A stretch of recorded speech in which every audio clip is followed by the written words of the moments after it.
शुरुआत करेंगे यूक्रेन ने जो रूस के ऊपर ड्रोन हमला किया है और उसको कहीं ना कहीं लोग एक इस पूरी जो जंग में जो 2022 से शुरू हुई है उसमें एक टर्निंग पॉइंट के तौर पर, यानी कि रशिया के पर्ल हार्बर आपको याद होगा, जिसके बाद जो जापान ने अमेरिका के ऊपर हमला किया था और उसके बाद अमेरिका द्वितीय विश्व युद्ध में कूद पड़ा था, उस तरीके से इसको देखा जा रहा है। यूक्रेन ने कल रूस पर अब तक का सबसे बड़ा ड्रोन हमला किया। ऑपरेशन स्पाइडर वेब के तहत हमले के बाद यूक्रेन ने दावा किया है कि इस हमले में रूस के 4 एयरबेस को निशाना बनाया गया और करीब 40 विमानों को नुकसान पहुंचाने में जो यूक्रेन के ड्रोन हैं वो सफल रहे। खास बात इसमें यह है कि ये जो एयरबेस हैं ये जो रशिया की यानी कि रूस की सीमा में करीब 4000 किलोमीटर दूर है। अगर रूस और यूक्रेन की अगर सीमा की बात करें, वहीं रूस के राष्ट्रपति ज़ेलेंस्की ने कहा है कि सेना ने रूस में शानदार ऑपरेशन किया है और इस ऑपरेशन में रूस का काफी जबरदस्त नुकसान हुआ है। ऑपरेशन में शामिल सभी लोगों को धन्यवाद। वहीं रूस का दावा है कि उसने ज्यादातर हमलों को रोक दिया है। ये इसलिए भी महत्वपूर्ण हो जाता है जिस तरीके से इसको देखा जा रहा है क्योंकि आज तुर्की में इस्तांबुल शहर में दोनों देशों के बीच शांति वार्ता की शुरुआत हो रही है। आपको बता दें कि रविवार को रूस ने यूक्रेन के ऊपर जबरदस्त हमला करा था, एक मिलिट्री एकेडमी पे हमला किया था जिसमें 12 सैनिक मारे गए थे। उसके बाद यह जवाबी कार्रवाई की गई है, लेकिन जिस तरीके का यह पूरा ऑपरेशन प्लान किया गया और जैसे इस ऑपरेशन को अंजाम दिया गया, ये अपने आप में एक बड़ी मिलिट्री वॉर्स के अंदर, अगर मिलिट्री हिस्ट्री के अंदर देखें तो इतिहास में इस हमले ने, ऑपरेशन स्पाइडर वेब ने अपना नाम दर्ज करा लिया है। किस तरीके से हजारों किलोमीटर अंदर साइबेरिया तक, जहां पर एक एयरबेस था, वहां पर ट्रक पहुंचे और ट्रक्स के अंदर ड्रोन थे जो कि उसके बाद उड़ाए गए। कैसे स्मगल करके इनको ले जाया गया यूक्रेन में इतनी दूर, और एक के बाद एक संयोजित हमले में रूस के 4 से 5 एयरबेस के ऊपर यह जबरदस्त हमला जो है वो किया गया। उमा शंकर सिंह हमारे सीनियर फॉरेन अफेयर्स एडिटर इस वक्त हमारे साथ जुड़ रहे हैं। उमा, जैसे कि मैं कह रहा था, ये एक बड़ा टर्निंग पॉइंट है 2022 के बाद से। अगर अभी की बात करें, सबसे पहले मैं आपसे यही समझना चाहूंगा कि अभी तक इस पे प्रतिक्रिया किस तरह की आई है और इस हमले को शांति वार्ता से पहले कैसे देखा जा रहा है। जी देखिए, अब से थोड़ी देर पहले मॉस्को में मेरी एक ऐसे इंसान से बात हुई थी जो कि पुतिन की पार्टी से जुड़े हुए हैं, और वहाँ जब बात हो रही थी तो सिग्नल जो है वहाँ काफ़ी कमज़ोर था, काफ़ी जो रुक रुक कर बात हो रही थी। तो हमने कहा कि आपका सिग्नल नहीं आ रहा, तो उनकी तरफ से ये कहा गया कि जिस तरह के ड्रोन हमले हो रहे हैं और जिसमें कि सिग्नल्स का, मोबाइल सिग्नल्स का नेटवर्क जो है वो इस्तेमाल होता है, तो इसलिए यहाँ पे सिग्नल को काफ़ी कमज़ोर कर दिया गया है।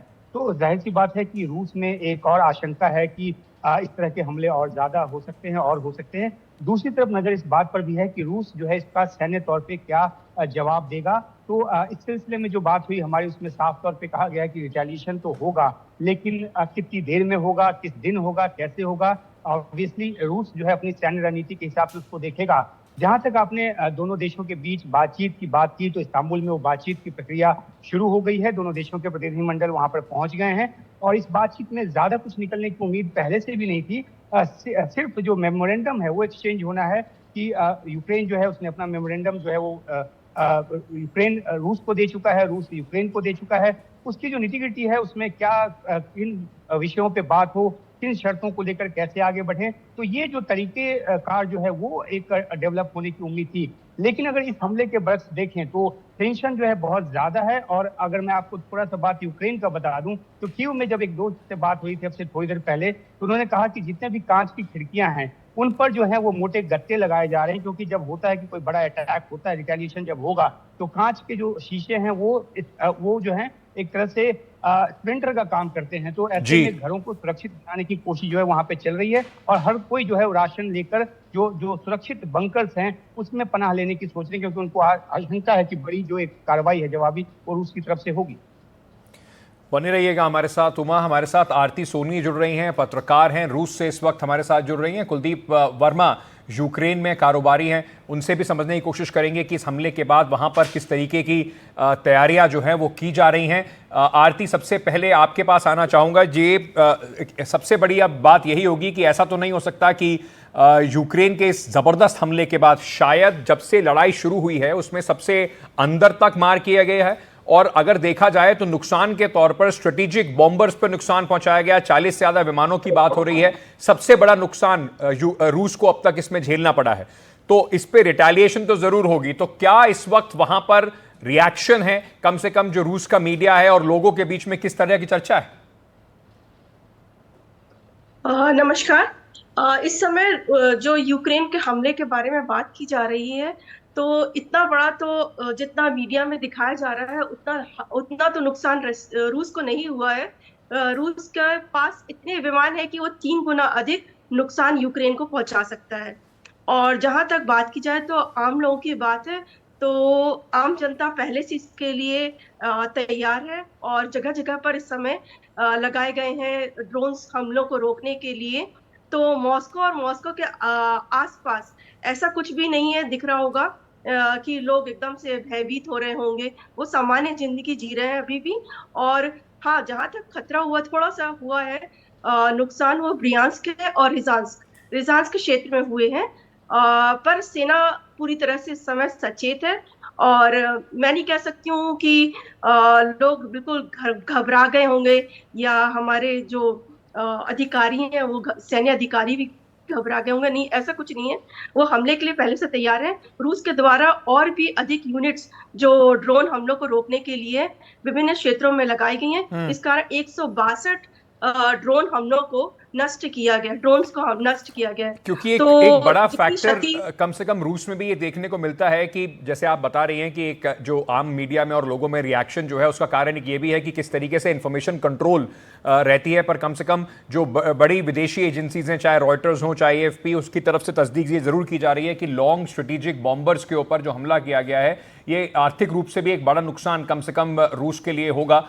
अगर ये इसकी तस्दीक की जाती है, जंग का माहौल है, तस्दीक करना इस वक्त दोनों ही साइड्स के लिए शायद मुनासिब नहीं होगा। लेकिन कुलदीप, मैं आपसे समझना चाहूंगा, बिल्कुल वार्ता से पहले ये जो हमला किया गया है, दोनों तरफ से एस्केलेशन हुई है। चाहे संडे को अगर बात करें जो रशिया की तरफ से हमला हुआ था और उसके बाद अब ये काउंटर एक्शन रूस की तरफ से और यूक्रेन की तरफ से जो किया गया है, इसका कम से कम वहां पर जो लोग हैं वो शांति वार्ता पे कैसा असर देख रहे हैं?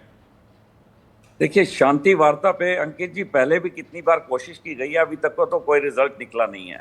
और ये 1087 दिन हो गए हैं आज जब से ये वॉर चल रहा है, और ये आप सोचिए कि जिंदगी का एक हिस्सा बन चुका है। लोगों को पूरी उम्मीद है कि जल्दी से वहां से कुछ अटैक होने वाले हैं जो कि सॉलिड होंगे, हाइपरसोनिक, सुपरसोनिक वो इस्तेमाल करेंगे मिसाइल्स का।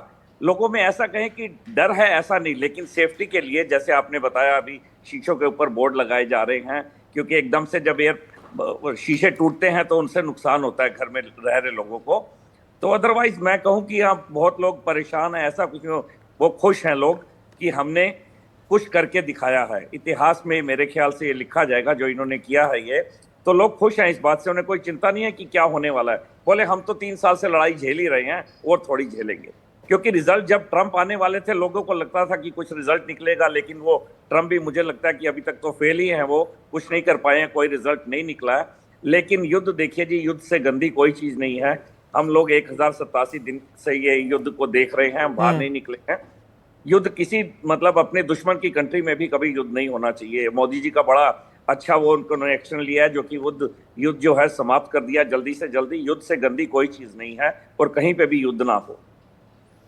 आप दोनों का बहुत बहुत शुक्रिया हमारे साथ जुड़ने के लिए, क्योंकि जैसे हम लोग बता रहे थे कि ये जितना अंदर तक ये हमला जहां जहां एयरबेसिस पे हुआ है, इसका एक मिलिट्री एंगल ज़रूर है, इसको पढ़ा ज़रूर जाएगा। और जिस खुफिया तरीके से इस हमले को अंजाम दिया गया है, ये कहीं ना कहीं एक टेक्स्ट बुक ऑपरेशन के तौर पर आगे आने वाले समय में ज़रूर पढ़ाया जाएगा कि कैसे ड्रोन के ज़रिए इतना अंदर तक नुकसान पहुँचाने में यूक्रेन कामयाब रहा है।